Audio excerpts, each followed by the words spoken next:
anada arıçıla gün baya ayun almanna attak sollak leleğe sağuran timeğe günnek kömüz kergele öbüge bir dalgıstak karıs kalın beliyede üyeleri oradan yürülüye cirmine keren omak keriyede keskili bu alan gülünne keskili bu alan gülünne uğranı sakatar bağa aybı yolu vara duyarıma dolmanma dunalgan köstüde uğranı sakayide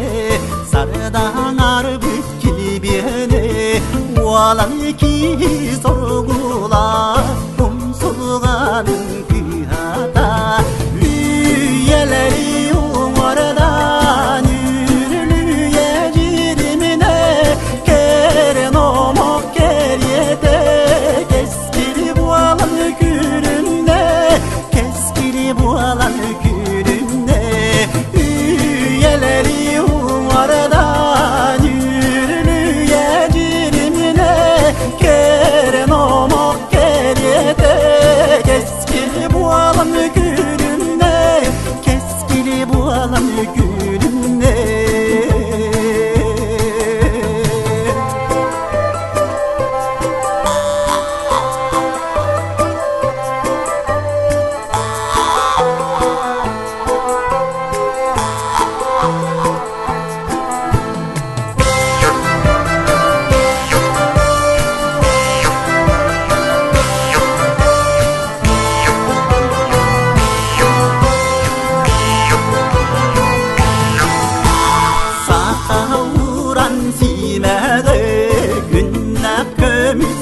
kergele öbüge bir dalgısta karıs kalın beliyede üyeleri umardan yürülüye cirmine keren omak keriyede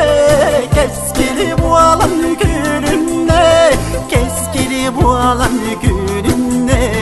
üyeleri umardan yürülüye cirmine keren omak keriyede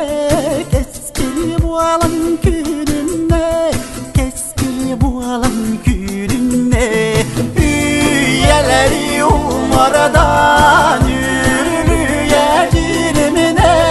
keren omak keriyede keskili bu alan gülünne keskili bu alan gülünne